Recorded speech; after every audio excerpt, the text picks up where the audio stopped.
What's the most life-changing phone call you ever received? Mine came at 3:47 a.m. on a Tuesday in March. I know the exact time because I was staring at my phone, debating whether to answer the unknown number. Rule 1 of being a broke college student. Never answer calls you don't recognize. They're either debt collectors or your mother's friends trying to set you up with their wonderful sons. But something made me swipe to answer. Is this Quinby Thorne? The voice was formal, crisp, like someone reading from a script. Depends who's asking, I mumbled, still half asleep. This is Fletcher and Associates. We represent the estate of Cordelia Ashworth. Are you the daughter of Zara Thorne, formerly Zara Ashworth? My blood went cold. Mom had never mentioned anyone named Cordelia, ever, and she'd certainly never mentioned being an Ashworth. I think you have the wrong number, I said. Ms. Thorne, your grandmother passed away last month. According to her will, you've inherited her estate. We need to schedule a meeting immediately. Grandmother? Mom always said both her parents died when she was young. No siblings, no family. Just us against the world, she'd say. That's impossible. My mom doesn't have any family. Ms. Thorne, the voice softened slightly. Your grandmother left very specific instructions. She knew your mother had told you she was dead. There's quite a lot to explain.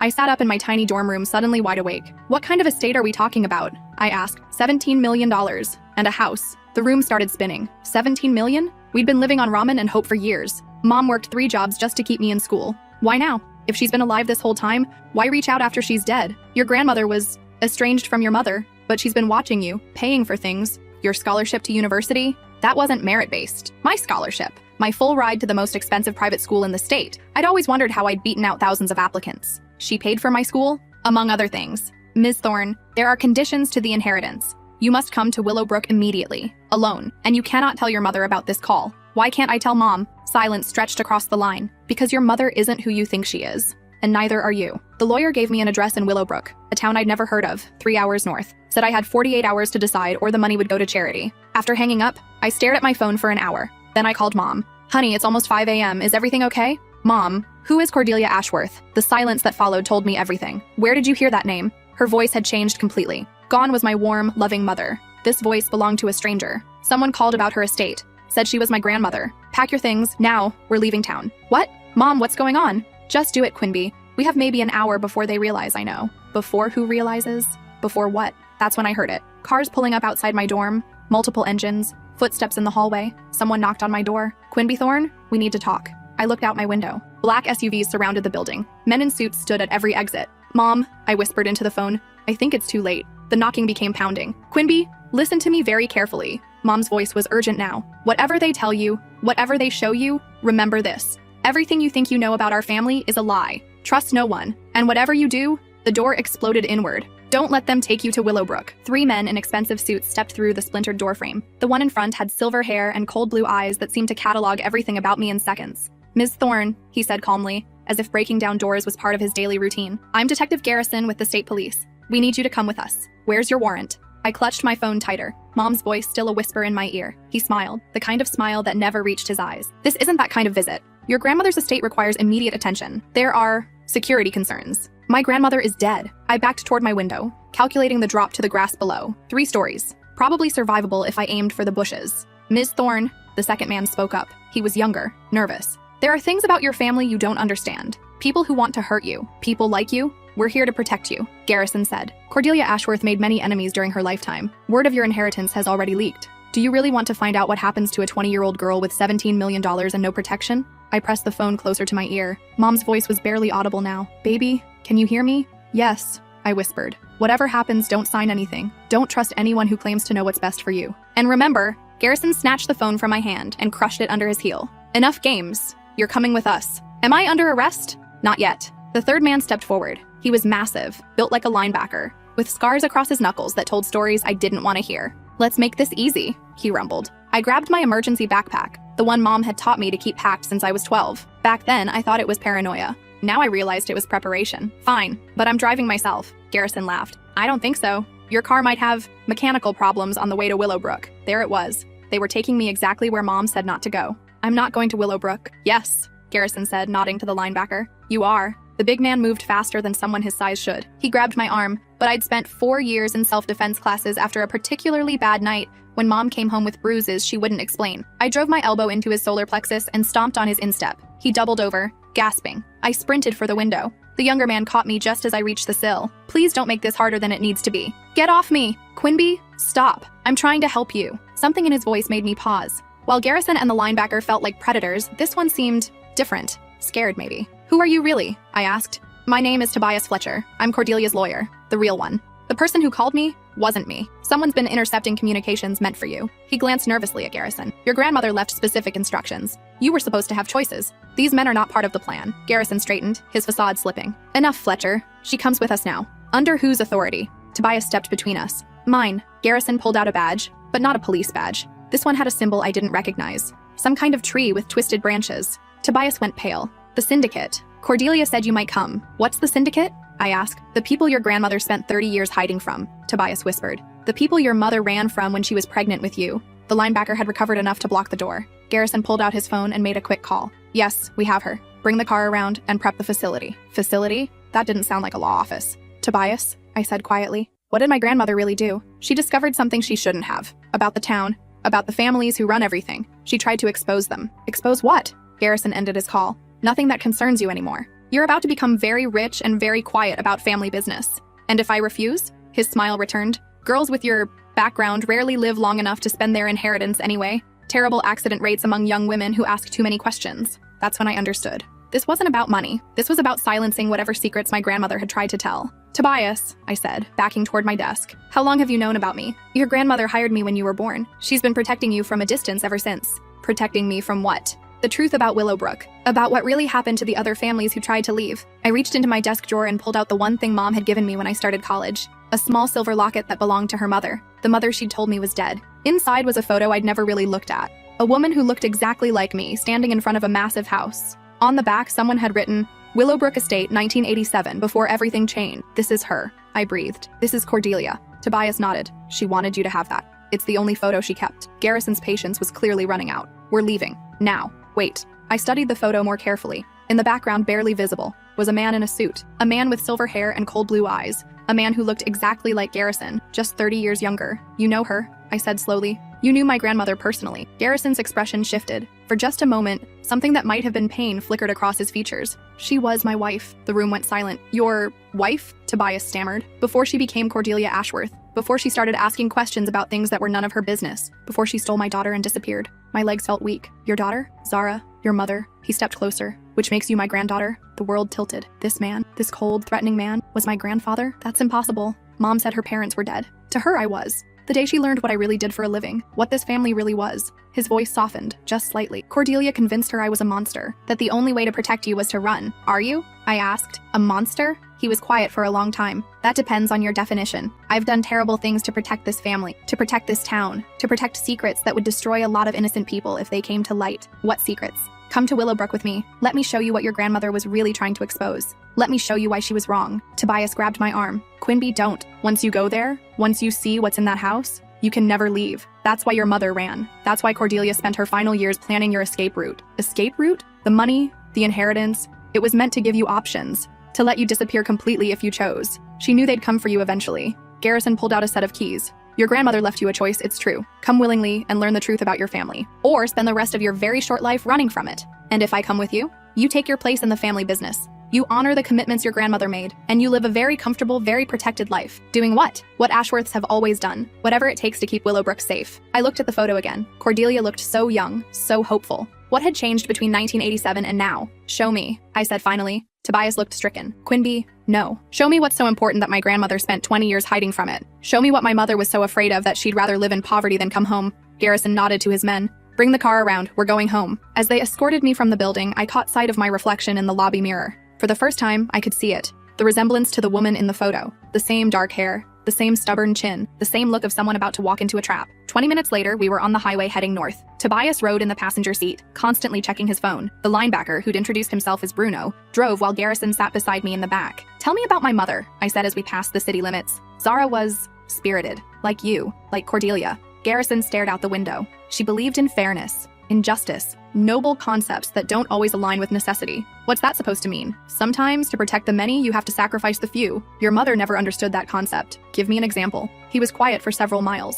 Then, there was a reporter, came to Willowbrook in 1995, asking questions about some missing persons reports, people who'd supposedly moved away but never collected their final paychecks. never transferred their medical records. What happened to him? He had an accident. Tragic car crash on the winding road out of town. You killed him. I protected 847 families from having their lives destroyed by headlines that would have painted them all as accomplices to something they knew nothing about. Accomplices to what? Garrison turned to study my face. You really don't know, do you? Cordelia never told you anything. Told me what? Willowbrook isn't just a town, Quimby. It's an experiment. A place where certain problems get solved permanently. My stomach clenched. What kind of problems? The kind that can't be handled through traditional legal channels. The kind that powerful people need to disappear. You're talking about murder. I'm talking about justice. When the courts fail, when evidence gets buried, when money buys innocence, that's when places like Willowbrook become necessary. I felt sick. How many people? Over the years? Hundreds. Maybe thousands. Men who hurt children and walked free on technicalities. Women who poisoned their families for insurance money but had expensive lawyers. Monsters who slipped through every crack in the system. So you decided to become monsters yourselves. We decided to become a solution. Tobias finally spoke up from the front seat. That's why Cordelia left. She discovered that not everyone who disappeared was guilty of anything except asking the wrong questions. Garrison's jaw tightened. My wife was idealistic. She couldn't see the bigger picture. What was the bigger picture? I asked. That sometimes innocent people get caught in the crossfire, but their sacrifice protects thousands of others who would suffer if the guilty remained free. Who decides who's guilty? We do. The families, the council, people who've been protecting this country from its worst elements for over a century. And my grandmother disagreed with your methods. Your grandmother tried to expose us to the FBI. She nearly destroyed everything we'd built, everything that kept real monsters from preying on innocent people. The landscape outside was changing. Rolling hills gave way to dense forest. Signs for Willowbrook appeared every few miles. What happened to her? I asked. How did she really die? Garrison's expression softened. Cancer. Real cancer. In a real hospital. With real doctors. Whatever you're thinking, I didn't hurt her. Despite everything she'd done, despite the damage she tried to cause, I loved her until the day she died. But you didn't try to reconcile. She made her choice. She chose righteousness over family, chose principles over protection. Maybe she chose love over fear. He looked at me sharply. What do you mean? Maybe she chose to love all people instead of just the people you decided deserved it. We drove in silence for several more miles. Finally, Tobias turned around. Quimby, there's something else you need to know. About the inheritance. What about it? The 17 million. It's not just money, it's funding. For people who want to expose what happens in Willowbrook. Your grandmother spent years documenting everything. Names, dates, methods. She left you enough money to take it all down. Garrison went very still beside me. She left me evidence? Not just evidence. Proof. Video recordings. Financial records. Testimonials from families of people who disappeared. Everything needed to bring down the entire operation. Where is it? Hidden in the house. In a safe that only opens to your DNA signature. That's when I understood why they really needed me alive. It wasn't about family reunions or taking my place in some twisted legacy. They needed access to whatever evidence could destroy them. And if I refused to open it, Garrison's hand moved to something inside his jacket. Then you'll join the long list of people who had tragic accidents in Willowbrook. Even though I'm your granddaughter, family loyalty goes both ways, Quimby. You're either with us or against us. There's no middle ground in this business. The signs for Willowbrook were getting closer. 5 miles, 3 miles, 1 mile. I had a choice to make. Honor my grandmother's dying wish to expose the truth, or protect myself by becoming part of the machine that had been killing people for decades. Through the trees, I could see the outline of a massive house on a hill. Willowbrook Estate. My inheritance, my grandmother's trap, and possibly my tomb. The car turned onto a private road marked with a sign. Willowbrook, private community. Authorized personnel only. Last chance, Garrison said quietly. Join the family business willingly, and you'll live a very comfortable life. Fight us, and you'll disappear like everyone else who couldn't see the bigger picture. I closed my eyes and thought about Mom, working 3 jobs to keep us afloat. About all the nights she'd wake up screaming from nightmares she never explained. About the fear that lived behind her eyes every time someone knocked on our door. About the woman in the photo who'd looked so hopeful before everything changed. I want to see the evidence first, I said finally. Not possible. Then you'll have to kill me, because I'm not opening anything until I understand exactly what my grandmother was trying to protect me from. Garrison studied my face for a long moment. Then he smiled, and for the first time, it reached his eyes. You are definitely Cordelia's granddaughter. The car pulled up to the most beautiful house I'd ever seen. 3 stories of Victorian elegance, surrounded by gardens that looked like something from a fairy tale. This was where my mother had grown up, where my grandmother had lived before everything went wrong, where I was about to learn the truth that had torn my family apart. Welcome home, Quimby, Garrison said as we climbed the front steps. The door opened before we reached it. A woman in an elegant black dress smiled at us warmly. Ms. Thorne, she said, your grandmother has been waiting for— My blood froze. My grandmother is dead. The woman's smile never wavered. Death is relative in Willowbrook. Please come in. Cordelia is very eager to see you. I stopped walking. That's impossible. Many things seem impossible until you understand the full scope of what we do here. The woman stepped aside, gesturing for us to enter. I'm Dr. Vivian Cross. I've been caring for your grandmother since her transition. Transition to what? Garrison placed a hand on my shoulder. Come inside, Quimby. Some explanations require visual aids. The interior of the house was even more stunning than the exterior. Crystal chandeliers cast rainbow patterns across marble floors. Oil paintings of stern-faced ancestors lined the walls. Everything screamed old money and older secrets. Dr. Cross led us through a series of increasingly ornate rooms. Library, parlor, dining room. each more elaborate than the last. Finally, we stopped at an elevator hidden behind what looked like a bookshelf. "The real estate is downstairs," she explained, pressing her palm to a scanner. The elevator descended for what felt like forever. When the doors finally opened, I stepped into what looked like a medical facility. Pristine white hallways, the smell of antiseptic, and the constant hum of machinery. "Welcome to the Willowbrook Life Extension Project," Dr. Cross said proudly. Life extension? Death, as humans have traditionally understood it, is simply a failure of medical technology. Here we've moved beyond such limitations. She led us past rooms filled with equipment I couldn't identify. In one, I glimpsed what looked like a person suspended in some kind of fluid. In another, machines that seemed to be breathing for someone I couldn't see clearly. "Your grandmother volunteered for our experimental protocols when her cancer became terminal," Dr. Cross continued. "Rather than accept the inevitable, she chose to become part of something greater." We stopped outside a room with a large observation window. Inside, connected to dozens of tubes and wires, was a woman who looked exactly like the person in my locket photo. Younger than she should be, somehow preserved in time. "Cordelia Ashworth," Dr. Cross announced. "Technically deceased for 3 months, but functionally alive in every way that matters." I pressed my hands against the glass. That's not possible. Her brain activity is normal. Her memories are intact. She's simply paused between life and death while we perfect the technology to bring her back fully. Bring her back how? Garrison stepped beside me. "We've been working on this for decades. The ability to preserve consciousness, to extend life indefinitely. Your grandmother was our first successful long-term subject. She's a guinea pig. She's a pioneer. The first person to move beyond the limitations of human mortality." Dr. Cross checked a tablet. "Her vitals are stable. Brain scans show full cognitive function. She's aware of everything happening around her, but she can't respond yet. The communication protocols are still being developed." I stared at the woman who was supposedly my grandmother. She looked peaceful, but something about the whole setup made my skin crawl. "This is why my mother ran," I said. "This is what she was afraid of." "Zara was short-sighted," Garrison replied. "She saw abomination where she should have seen advancement. The ability to preserve the best minds, the most important people indefinitely. Imagine the possibilities. Who else is down here?" Dr. Cross consulted her tablet again. "Currently, 17 subjects in various stages of the process. Politicians, scientists, business leaders, people whose knowledge and experience are too valuable to lose to something as mundane as death. And the people who disappear? The ones you say deserve justice? Different protocols entirely. This facility has multiple purposes." She led us past more rooms. In one, I saw what looked like an interrogation chamber. In another, something that resembled an operating theater, but with equipment that belonged in a horror movie. "Justice takes many forms," Dr. Cross explained. "Some subjects provide information before their completion. Others become part of medical experiments that benefit humanity as a whole. You torture people. We extract truth. We advance science. We ensure that those who harm others contribute something useful to society before they're eliminated." My stomach churned. "How long has this been going on?" "The town was founded in 1887, Garrison said, "but the modern facilities have been operational since 1962. Your great-great-grandfather was one of the original architects of the program." "Program?" "Willowbrook serves multiple federal agencies. We handle problems that can't be solved through traditional means. We conduct research that can't be done in traditional facilities. We preserve assets that are too valuable to lose to natural causes. You're a government black site. We're a solution to problems that democracy can't solve. Sometimes justice requires methods that can't withstand public scrutiny." Dr. Cross stopped at another observation window. Inside was a man strapped to a table, electrodes attached to his skull. "This subject arrived yesterday, suspected of trafficking children but released on a technicality. Traditional law enforcement failed, so he becomes our responsibility."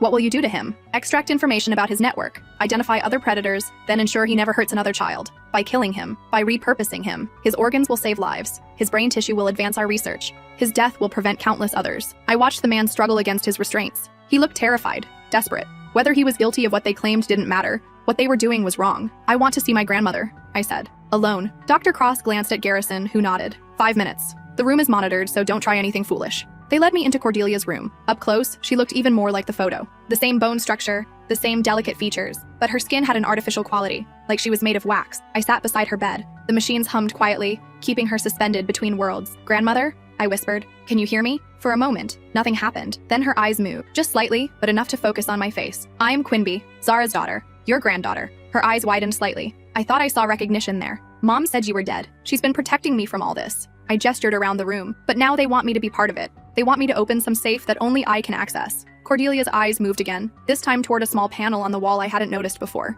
"Is that it? The safe?" The slightest nod. Or maybe I imagined it. "What's inside? What were you trying to tell the world?" I stood and approached the panel. It was definitely some kind of scanner, designed for DNA or biometric identification. "They say you documented everything, that you left evidence to expose what happens here." When I looked back at Cordelia, her eyes were focused intently on mine. Then, very deliberately, she looked toward the door, then back at me. "A warning. They're watching," I whispered. Another tiny nod. I sat back down, thinking furiously. If I opened the safe, what would I find? Evidence that could destroy this place and save countless lives? or something that would get me killed before I could use it. What do you want me to do? I asked quietly. Cordelia's eyes moved to the ceiling, then to me, then to the wall panel. A pattern. Up, me, panel. Up, me, panel. Above? There's something above the panel? The pattern again. I looked more carefully at the wall above the scanner. At first, I saw nothing. Then I noticed a tiny scratch in the paint. Numbers. 2751. A code? Quinby. Dr. Cross's voice came through an intercom. Time's up. I squeezed Cordelia's hand gently. Her fingers were cold, but somehow they pressed back just barely.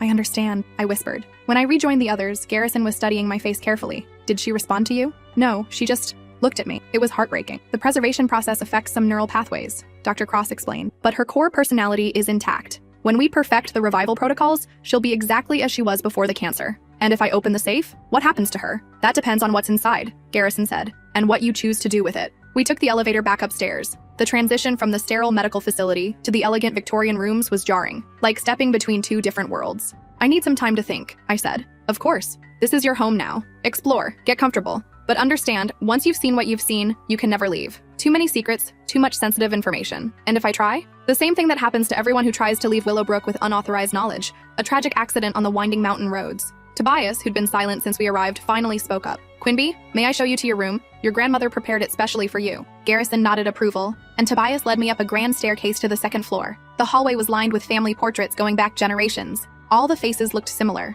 Strong jaws, intelligent eyes, stubborn chins. Your room, Tobias said, opening a door. Inside was a bedroom that looked like it belonged in a magazine. 4-poster bed, antique furniture, windows overlooking the gardens. On the desk was a stack of documents. What are those? Your inheritance paperwork, financial statements, property deeds, trust fund details, everything your grandmother left you. I flipped through the pages. The numbers were staggering. Not just 17 million, more like 40 million in various accounts and investments. She was very wealthy. The Ashworth family has been accumulating resources for over a century. Your grandmother added significantly to the portfolio through various business ventures. Legal business ventures? Tobias closed the door and lowered his voice. Quinby, I need to tell you something. Away from the monitoring systems. He pulled out a small device and activated it. The air seemed to shimmer slightly around us. Signal jammer. We have maybe 5 minutes before they notice. What is it? Your grandmother didn't just document what happens here. She designed a way to stop it. Permanently. How? The facility downstairs. The life support systems, the computer networks, the security protocols. Everything runs through a central hub. She built a backdoor into the system, a way to shut it all down remotely. What would that do? Kill everyone being kept alive artificially, destroy all the research data, send evidence files to every major news outlet and federal agency simultaneously. Essentially, it would expose everything while ensuring no one could cover it up. I sat down hard on the bed. She built a kill switch. She built justice. But using it requires specific authorization codes, codes that were genetically encoded to your DNA signature. The safe. The safe contains the activation device. But Quinby, if you use it, hundreds of people will die. Not just the subjects downstairs, everyone in Willowbrook who's complicit in the operation. How many people is that? The entire town. Maybe 3,000 people, including families, children, people who just happened to be born here. The weight of it hit me. My grandmother hadn't just left me evidence, she'd left me the power to commit genocide. Why me? Why not just activate it herself? Because she wanted someone with moral clarity to make the choice. Someone who hadn't been corrupted by years of justifying the unjustifiable. But I'm 20 years old. I don't have moral clarity. I don't know what's right. That's exactly why she chose you. Because you still question things. Because you haven't learned to rationalize atrocity. Tobias checked his device. We're running out of time. What should I do? That's not my choice to make. But consider this. How many innocent people have disappeared here over the decades? How many more will disappear if nothing changes? The signal jammer deactivated. A few moments later, someone knocked on the door. Come in, I called. Dr. Haha. Cross entered with a dinner tray. I thought you might be hungry. The adjustment period can be difficult. She set the tray on a small table by the window. Roast chicken, vegetables, bread that smelled freshly baked. My last meal before I decided the fate of thousands of people. Dr. Cross, I said as she turned to leave, how did you get involved in all this? She paused. My daughter was murdered when she was 8 years old. The man who killed her was released on a technicality. Contaminated evidence. He went on to kill 3 more children before he was finally caught. I'm sorry. By then, it was too late for justice through conventional means. But here, I was able to extract every detail about his methods, his victims, his network of associates, information that saved dozens of other children. His death meant something. Do you ever question what you're doing? Every day. But then I think about those children who are alive because of what we learned from their killer. The moral calculus isn't simple, Quinby, but it is necessary. After she left, I sat by the window eating mechanically while I watched the sun set over Willowbrook. In the distance, I could see the town proper. Neat houses, tree-lined streets, a church with a white steeple. It looked peaceful, normal, like the kind of place where nothing bad ever happened. But I knew the truth now. This entire community was built on a foundation of blood and secrets. Around midnight, I heard voices in the hallway. Garrison and Dr. Cross discussing something in urgent whispers. Accelerated timeline, other agencies asking questions. Need the activation codes by tomorrow, so they knew about the kill switch. They needed me to open the safe, not just to suppress the evidence, but to gain control of my grandmother's ultimate weapon. I waited until the house was silent, then crept downstairs. The elevator to the underground facility required a palm scan, but I'd watched Dr. Cross use it. Maybe the system wasn't as secure as they thought. I pressed my palm to the scanner. To my surprise, it worked. The elevator descended into the sterile depths of the facility. The corridors were dimly lit, most of the rooms dark. I made my way back to Cordelia's room. The machines continued their quiet humming, keeping her suspended between life and death. I need to know what you really want me to do, I whispered to her. Her eyes opened, focusing on me immediately. She'd been waiting. I looked at the wall panel she'd indicated earlier. The number scratched above it, 22751. Is that the code to open this? A tiny nod. And inside is the device that can destroy all of this? Another nod. But it will kill thousands of people. Innocent people. Cordelia's eyes moved to a computer terminal in the corner of the room. On the screen was a patient roster. Hundreds of names, dates, status updates. I scrolled through the list. Most entries were marked terminated or experimental failure, but some were still active. 17 people being kept alive like Cordelia, and dozens more marked intake pending, people who would be brought here to die. How many people will die if I do nothing? I asked. Cordelia's eyes moved to the screen, then back to me. I kept scrolling. The list went back decades. Thousands of names. Thousands of people who disappeared into this place and never left. And if I use the device? She looked toward the ceiling, toward the town above us. 3,000 people. But how many of them are innocent? How many are just living their lives, not knowing what happens down here? Cordelia's expression shifted. Her eyes narrowed slightly, then moved toward a filing cabinet in the corner. I opened the top drawer. Inside were employee records. Everyone who worked at the facility, going back to its founding. But more than that, family trees, recruitment records, psychological profiles. The truth was worse than I'd imagined. There were no innocent bystanders in Willowbrook. The entire town was a generational conspiracy. Children were raised from birth to accept the necessity of the facility. Families were selected for their ability to keep secrets. Anyone who showed signs of moral conflict was quietly relocated. They're all complicit, I breathed.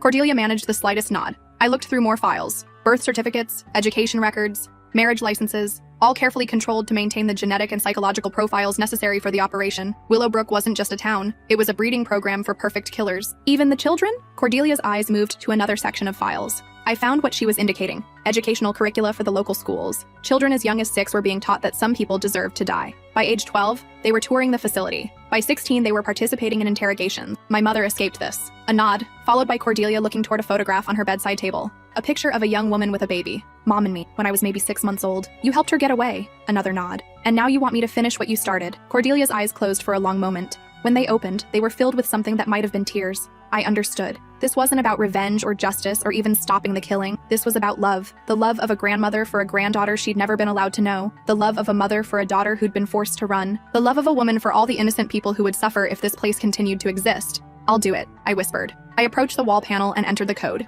2751. The panel slid aside, revealing a small safe. Inside was a device about the size of a smartphone, along with a handwritten note. My dearest Quinby, I read aloud. If you're reading this, then you've seen the truth about our family and the terrible thing we've been part of. I know the choice I'm asking you to make is impossible, but sometimes impossible choices are the only ones worth making. The device requires both your DNA signature and your conscious choice to activate. It cannot be used against your will. Whatever you decide, know that I love you, and I'm proud of the woman your mother raised you to be. Grandmother. I picked up the device. It was warm to the touch, and a small screen lit up when I held it. DNA sample required appeared on the display. I pricked my finger on a small needle built into the device. The screen changed to DNA confirmed Quinby Thorne authorized. Below that, activation requires conscious consent. Do you wish to proceed? 2 options appeared. Yes and no. I looked at Cordelia one last time. Her eyes were closed, but I could see the peace on her face. She'd passed the burden to me and now she could rest. I thought about my mother working 3 jobs and living in fear. About all the children who would grow up to become killers if this place continued. About the innocent people who would disappear into these rooms and never be seen again.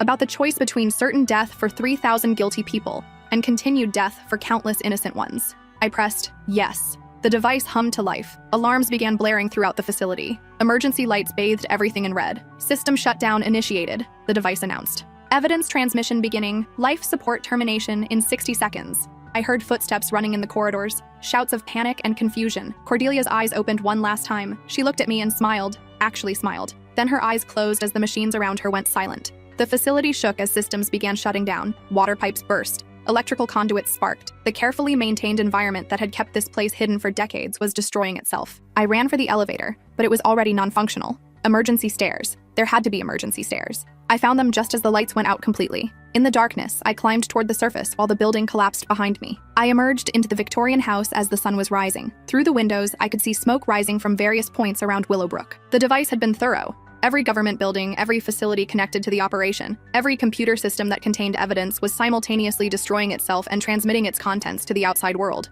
Garrison found me in the parlor, sitting calmly in an antique chair. "What have you done?" he demanded. "What my grandmother couldn't," I replied. "What my mother was too afraid to do. What someone should have done decades ago." He raised a gun, pointing it at my chest. "This doesn't end it. There are other facilities, other operations. You've just made yourself a target for the rest of your very short life. Maybe. But now the world knows what you are. Now there will be investigations, arrests, trials. Now the families of all those missing people will have answers. You've killed thousands of innocent people." No, I've stopped thousands of innocent people from being killed by people who were never innocent to begin with. Sirens were approaching from multiple directions, federal agents probably. The evidence transmission had worked. Garrison kept the gun trained on me as we waited. "You could have had everything: wealth, power, protection. Instead, you chose righteousness, just like your grandmother." "I chose love," I said. "Something you never understood." When the FBI broke down the front door, they found Garrison sitting across from me, the gun in his lap, staring out the window at the town he'd spent his life protecting. "It's over," he said quietly. "Yes," I agreed. "It is." 6 months later, I testified before a Senate committee about what I'd seen in Willowbrook.